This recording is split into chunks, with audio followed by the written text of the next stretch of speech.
നവരാത്രി 6ാമത് നാളിനിക്ക് ഇന്നത്തെ നൈവേദ്യം തേങ്ങാച്ചാദം, ആശിപ്പരിപ്പ് ഇല്ലാട്ടന്ന പഴുത്തപ്പരിപ്പ് ചുണ്ട്, റവ ലഡ്ഡു. எப்படியாக்கும் பண்ணுறதுன்னு பார்க்கலாம்.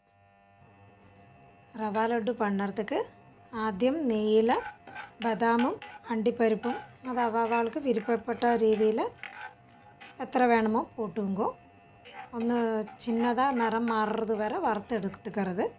എന്നിട്ട് അത് കോരി മാറ്റി വെച്ചിട്ട് അതേ നെയ്യിൽ നമുക്ക് റവയെ വറുത്തെടുക്കല.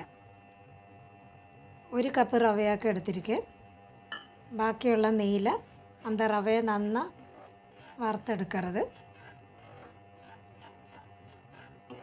നല്ല ചുമക്ക വറുത്തെടുത്ത് ഇത് വറുക്കാത്ത റവയൊക്കെ എടുത്തിരിക്കാൻ വറുത്ത റവയാണ് അതനുസരിച്ച് കുറച്ച് വറുത്തിണ്ടാൽ പോരും. അതിൽ 1/2 കപ്പ് തേങ്ങയും പോട്ടിരിക്കാൻ. അപ്പോൾ തേങ്ങയും റവയും ഒരുമിച്ച് അന്തപ്പുറം വറുത്ത് കടച്ചേക്ക് നന്നാ വറുത്തതിന് ശേഷം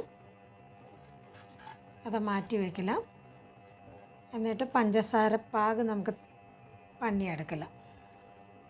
1 കപ്പ് റവയ്ക്ക് 1 കപ്പ് പഞ്ചസാര എടുത്തിരിക്കാൻ അതിൽ 1/2 കപ്പ് വെള്ളം വിട്ട് 1 കമ്പി പാക് വേണം ആവർത്തക്ക്. പഞ്ചസാര നന്നാ ഉരുകി അതിൽ 1 കമ്പി പാക് പദം വന്നാൽ പോരും. അതിലും കൂടുതൽ കട്ടിയാവണ്ട, പിന്നെ നമുക്ക് ഉരുണ്ട പിടിക്കാൻ മുടിയാതെ. കറക്റ്റ് അതാ 1 കമ്പി പാവാകുമ്പോൾ നമ്മൾ വറുത്ത് വെച്ചിരിக்கிற റവയും തേങ്ങയും அந்த മിക്സ് இந்த പഞ്ചസാരയെല്ലാം പോട്ടിട്ട് നന്നാ കിളറി എടുത്തിട്ട് ഗ്യാസ് ഓഫ് ചെയ്തിട്ടാൽ പോരും.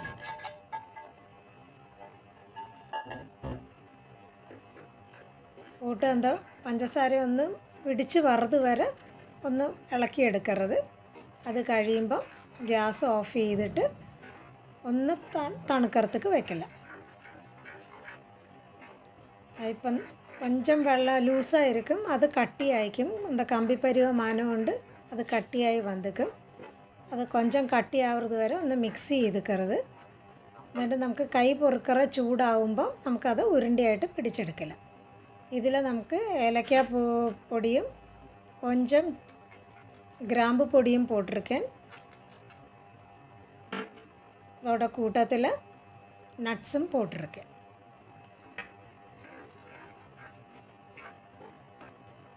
இந்த வறுத்து வச்சுருக்கிற நட்ஸையாக்கும் போட்டிருக்கிறது. இப்போ തന്നെ பார்க்குമ്പോൾ தெரியறது அது கொஞ்சம் கூட கட்டியாகி வர்றது എളുപ്പം അത് കട്ടിയായിരും. അത് ചൂടായി ഇരിക്കുമ്പോൾ തന്നെ ഉരുണ്ട പിടിച്ചെടുത്തുടണം. ரொம்ப തണുത്ത് അയച്ചെന്നാൽ പിന്നെ അത് നമുക്ക് ഉരുണ്ട പിടിക്കാൻ മുടിയാതെ. അതുകൊണ്ട് നമുക്ക് കൈ പൊറുക്കറ ചൂട് கொஞ்சம் ചൂടായിരിക്കും. അപ്പം ഇതുപോലെ റവയുണ്ട പിടിച്ചെടുത്തിട്ടാൽ പോരും. கொஞ்சம் കൂടെ തണുത്താച്ചാൽ നമ്മൾ ലാസ്റ്റ് ഉണ്ട പിടിക്കാൻ പോകുമ്പം അത് ഉണ്ട പിടിക്കാൻ പറ്റാതേക്ക് വരും. ഇതുപോലെ ബാക്കിയുള്ളത്തേയും കൂടെ നമുക്ക് ഉരുട്ടിയെടുക്കല. ഒരേ അളവ് വേണം എന്നുണ്ടാണ് ഇതുപോലെ ഏതെങ്കിലും ഒരു ചിന്നൊരാപ്പയല്ല ഇതുപോലെ പ്രസ് ചെയ്തെടുത്തിട്ട് അത് വെച്ചിട്ട് നമുക്ക് ഒരേ അളവിലുള്ള ഉണ്ടയെ പിടിച്ചെടുക്കല. അപ്പം ഷേപ്പ് ഒരുപോലെ ഇരിക്കും, സൈസും ഷേപ്പും ഒരുപോലെ ഇരിക്കും. ഇതുപോലെ എല്ലാ ഉണ്ടയും നമുക്ക് ഉരുട്ടി എടുക്കല. இந்த രീതിയിൽ എല്ലാവരും റവയുണ്ട പണിപ്പാരുങ്കോ. നല്ല സോഫ്റ്റായിരിക്കും.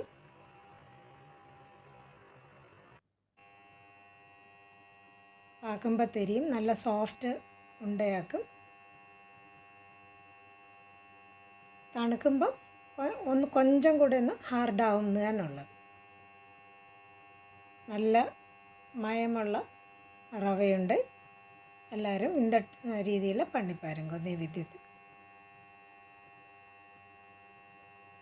அடுத்தது தேங்காய் சாதம் எப்படி பண்ணுறது பார்க்கலாம். அதுக்கு ഒരു 1/4 കപ്പ് ഉഴുന്ന് 1 മണിക്കൂർ വെള്ളത്തിൽ കുതിർത്ത് വെച്ച് അത് നന്നാ അലമ്പി എടുത്ത് ഡ്രെയിൻ പണി ഇതുപോലെ ഒരു ചീനച്ചട്ടിയിൽ വറുത്തെടുക്കല. അതിൽ വെള്ളമയം മാറുമ്പം ഒരു ടീസ്പൂൺ തേങ്ങ എണ്ണയൊക്കെ എടുക്കറേൻ. തേങ്ങാച്ചാത മന കൊണ്ട് ഒന്ന് ചിന്നത കളർ മാറി വരുമ്പം അത് മാറ്റിയിട്ട് അതേ ചീനച്ചട്ടിയിൽ கொஞ்சம் കൂടെ എണ്ണ ഒരു 4-5 ടീസ്പൂൺ വെളിച്ചെണ്ണ എടുത്തിട്ട് അതിൽ കടുകും കാഞ്ചമുളകും പോട്ട് അണ്ടിപ്പരിപ്പ് വേണമെന്ന വിരുപ്പമുണ്ടാകുന്ന പോട്ടിൻ്റെ പോരും. അണ്ടിപ്പരിപ്പോടെ കളർ മാറി വരുമ്പം കരിവേപ്പിലയും 1 കപ്പ് തേങ്ങയും പോട്ട് തേങ്ങയുടെ കളർ ഒന്ന് ചൂടാക്കി എടുക്കണം. തേങ്ങയുടെ കളർ ரொம்ப മാറണ്ട. இப்போ இந்த சாத்துக்கு எரிவு சொல்கிறது காஞ்ச மிளகு மாத்திராக்கும். അപ്പം ചില്ലി ഫ്ലേക്സ് പോടുறதுக்கு വിരുപ്പം ഇല്ലാട്ടന്നെ കാഞ്ച മുളകോടെ നമ്പർ അവളോட എരിവുക്ക് എത്ര വേണമോ അതനുസരിച്ച് പോട്ടിക്കണം.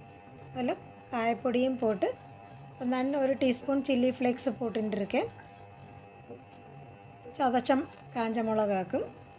അതേം പോട്ട് ഒന്ന് ചൂടാക്കി എടുത്തിട്ട് നമ്മൾ വേവിച്ച് വെച്ചിരിക്കപ്പെട്ട ചാതം അതിൽ ഉഴുന്ന് പരിപ്പും വറുത്ത തേങ്ങയും എല്ലാം പോട്ട് നന്നാ മിക്സ് പണി എടുത്തിട്ടാൽ പോരും. ആവശ്യത്തിക്ക് ഉപ്പും കൂടെ പോട്ടുക്കരുത്. മിക്സ് പണി എടുക്കുമ്പം തേങ്ങാച്ചാതം റെഡിയാവും. ഇത് എളുപ്പം നമുക്ക് തയ്യാർ പണി എടുക്കുകയും ചെയ്യലാം. ലഞ്ച് ബോക്സൊക്കെല്ലാം കുഴന്തകൾക്കെല്ലാം കൊടുത്തു വിടുകയും ചെയ്യലാം. അപ്പോൾ ഇന്നത്തെ നൈവേദ്യത്തിക്ക് പണിനത് തേങ്ങാച്ചാതവുമാക്കും. ചാതം വടിച്ചെടുക്കുമ്പം ഉതിരുതിരായിരിക്കണം. തേങ്ങാച്ചാതത്തേക്ക് കുഴഞ്ച ചാതം ആയിരപ്പെടാതെ ചാതം വടിച്ചിട്ട് അത് തണുക്കറത്തേക്ക് വേണ്ടി ഒരു പ്ലേറ്റിൽ നിരത്തി വെച്ചിടണം. അപ്പം ഇതുപോലെ ഉതിരുതിര നമുക്ക് കടയ്ക്കും. അടുത്തത് പയത്തപ്പരിപ്പ് ഇല്ലാട്ടന്നെ പാശിപ്പരിപ്പ് ചുണ്ടൽ ഒക്കെ തേങ്ങ എണ്ണ ചൂടാക്കി അതിൽ കടുകും കാഞ്ചമുളകും പോട്ട് എരിവുക്ക് തേവയാന പച്ചമുളകും കരിവേപ്പിലയും പിന്നെ ഒരു 1/4 ടീസ്പൂൺ കായപ്പൊടിയും പോട്ടുക്കരുത്. എന്നിട്ട് പയത്തപ്പരിപ്പ് വേവിച്ചെടുക്കുമ്പം അതൊട്ടും കുഴഞ്ഞു പോവാത്ത രീതിയിൽ വേവിച്ചെടുക്കണം. ഉതിരുതിരായിരിക്കണം പയത്തപ്പരിപ്പ്. അത് വറുത്ത പരിപ്പാക്കും എടുത്തിരിക്കാൻ. ആദ്യം പയത്തപ്പരിപ്പ് ചിന്നതാ ഒന്ന് വറുത്തെടുത്തിട്ട് വേണം നമുക്ക് വേവിച്ചെടുக்கிறதுக்கு. അപ്പം എന്താ പച്ച ചുവ വരാതെ നല്ല ടേസ്റ്റായിരിക്കുകയും ചെയ്യും. ഇതിൽ ആവശ്യത്തേക്കുള്ള ഉപ്പും പോട്ടിട്ട് ടേസ്റ്റ് കൂട്ടുறதுக்கு ഒരു 1/2 ടീസ്പൂൺ പഞ്ചസാര വേണമെന്ന പോട്ടിൻ്റെ പോരും. അതും പോടുறതുണ്ട് ഇതിൽ. പിന്നെ തേങ്ങയും കൂടെ പൊട്ടിക്കണം. അത് അടച്ച് വെച്ച് ഒരു 3 മിനിറ്റ് അത് ഉപ്പ് അതിൽ നന്നായി പിടിച്ചതിന് ശേഷം പോലെ തേങ്ങയും 1/2 ടീസ്പൂൺ പഞ്ചസാര വേണമെന്ന പോട്ടിൻ്റെ പോരും. ഒരു ടേസ്റ്റിക്ക് താൻ പോട്ടിരിക്കാൻ പഞ്ചസാര. അത് ഓപ്ഷണലാക്കും.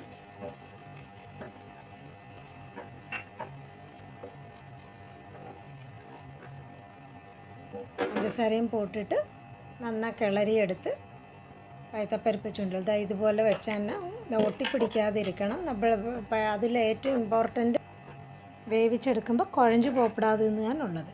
അപ്പോൾ ഇന്നത്തെ നൈവേദ്യം തേങ്ങാച്ചാതം,